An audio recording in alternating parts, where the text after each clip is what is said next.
In this video, we'll be looking at Systems Manager. We'll be covering the basic tasks, but also looking at how you can set specific access permissions to cover the needs of your school. Systems Manager is found by going to the Focus button and then down, and we'll start by looking at the way we can manage users. The first thing we can do is to amend various details about an existing user of the system. Now, the first thing to point out is that all of these names down here can use SIMs. They're not necessarily everybody in the staff or personnel database. Just because they're on here as a member of staff does not mean that they've got automatic access to SIMs. So let's just go back to this window here and we'll start off with the top one. Now, because in fact, in this case, Mrs. Abel is part of the database herself, these details are drawn from the existing staff details, and so you can't edit them. All you can do is to make her inactive, in which case she won't be able to log into Sims at all. You could change her username, you could reset her password for her.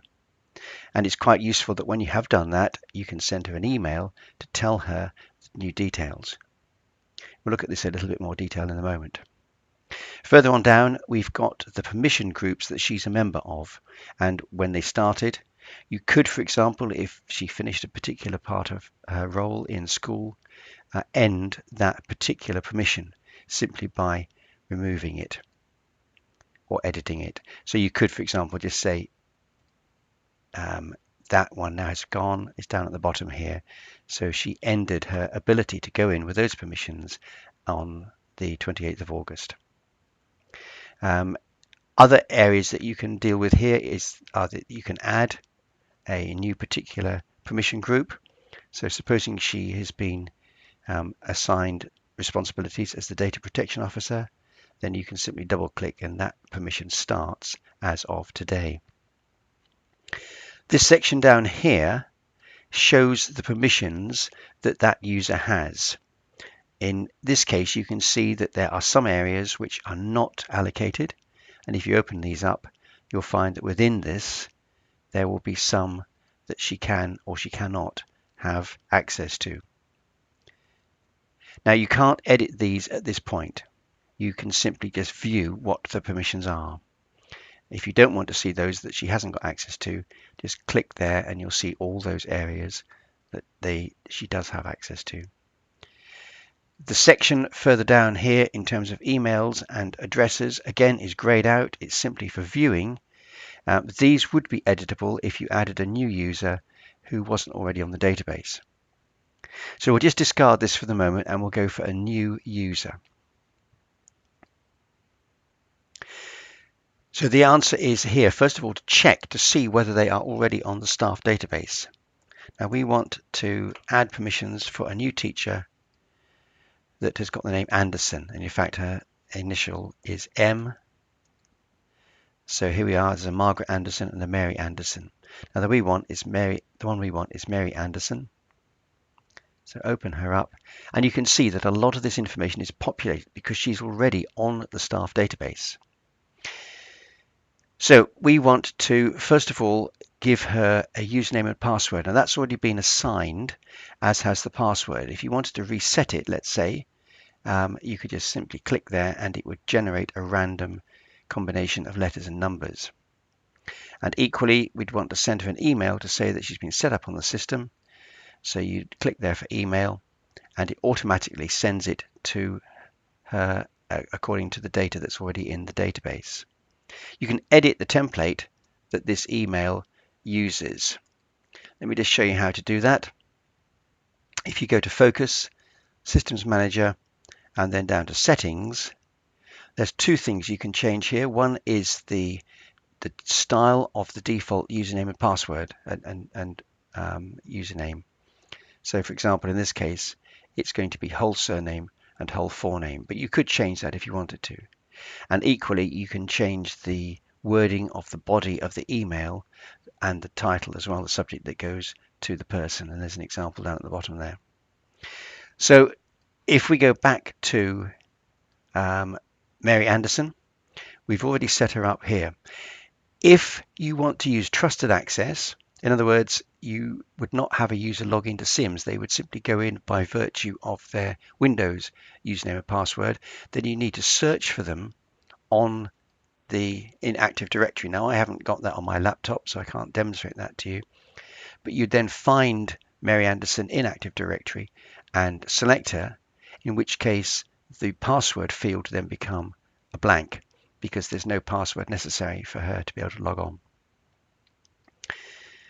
In terms of adding a permission group, you would select from those which exist already. So the normal one would be class teacher, and that's then been assigned to Mary as from today. And again, down here, you've got details which you don't need to edit, simply showing you the permissions. If you took this one away, for example, then no permissions have been allocated to that particular user. And then you simply save, and you'd be able to then, Mary would be able to log on. The first time she'd log on, she'd have to use this password, and it would force her to change it to something else. If she forgets it, then this would be the place that you would reset it for her and then be able to email her with the new details. Let's now move on and look at how you can change the permissions within a particular group. So rather than focusing on the user now, we're looking at the groups of permissions that the collection of permissions that each user can be allocated. So here are the preset permissions that come with Sims. Now you cannot alter the permissions within this. Let's just have a look at class teacher. And you can see there that these are the people who've got this particular permission. So in a few moments ago, we saw how you can set a new group or add a new group to a user. This is the other way around. This is where you add the user to the group. So we could, for example, find a user that wasn't already a class teacher and add them. And there would be the options down here. And you'd simply collect them, pick them, and they could be allocated. So this is doing it the other way around. The permissions that this particular group has are down here. Now, because this is a predefined group, you're not able to set any changes to this. You can view them, but you cannot change them. These are all grayed out. So if you wanted to have the situation where you had a specific need at your school, where you wanted to tweak the permissions, now the example I'm going to use is that normally a class teacher, if you look down here, would not be able to edit any mark sheet. You can see here that the mark sheet data, they can update their own and they can view their own, but they're not able to update or view anybody else's mark sheet data.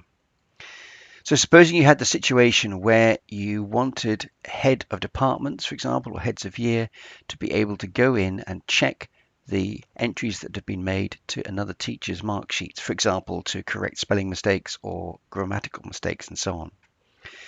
So what do you do? Well, do you look perhaps at a big permission group, for example, assessment operator, where certainly that permission would be available? But what you could do is you can actually set a school-specific small permission group just alone for that, and then allocate it to the head of department or the head of year. So the way you do that is that you would go to a new group and you'd give it a group. Let's just call it Assessment Manager Mark Sheet Update. There's a limited number of characters in there. So Assessment Manager.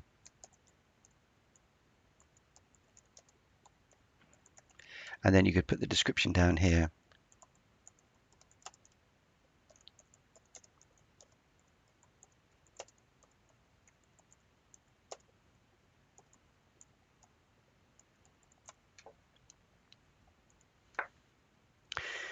We'll worry about the members in a moment, but we now need to allocate the permissions to this.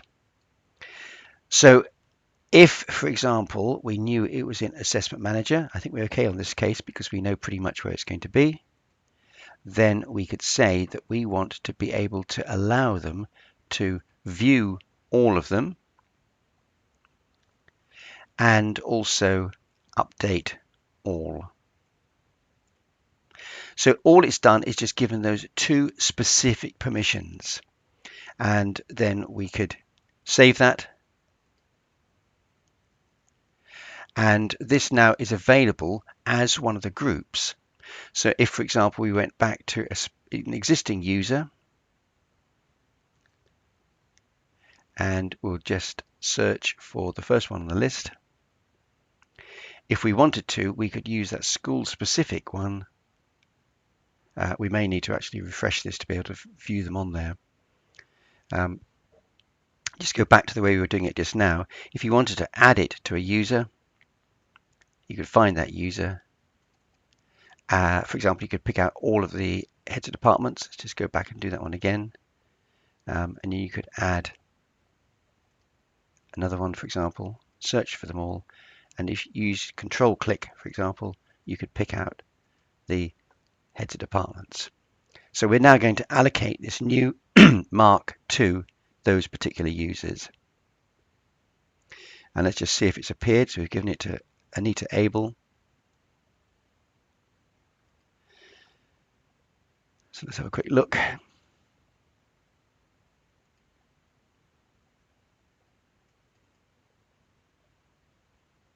There are Assessment Manager mark sheet update has been allocated to that as of today. Sometimes it's quite tricky to find which particular permission needs to be ticked in order to give somebody access, because although you may be able to do it lower down the group, something up the higher up the group, for example, needs to be activated as well. There is a permissions spreadsheet which looks at this in the reverse way, which can be quite useful. And you'd find this by going to My Account and then searching for permissions spreadsheet.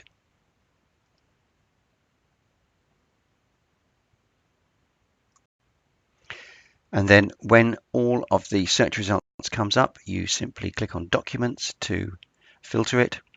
And then you've got SIMS permission spreadsheet. So the most recent one we need there, modified in July this year, is that one. We open it in Excel. And the tab that you need is the one marked permissions, and across the top here you've got the groups of users or groups of permissions that you can allocate to users. So we'll just look at class teacher, and then on the left hand side here you've got the areas or the focuses of SIMS that you may want to go into. So for example, you can see there who has access to various different places. So what we want to do is to go down until we can find the section for Assessment Manager. They're in alphabetical order, so nearly alphabetical order. There we go, Assessment. And then mark sheet entry, and then moving across here, you can see that a class teacher is able to update their own, but not update all nor view. So this turns it around the other way around, and you can often find the permissions that you need by doing it in this particular way. But it sometimes can be a little bit hit and miss. Another example that occurs is that you might, for example, want to give maintenance staff very restricted access so that they've got contact details of, let's say, staff, but you want to limit it so that there's no need for them to look at anything else that they don't need. And again, you could do that by setting a specific group and allocating it to those particular employees and so on.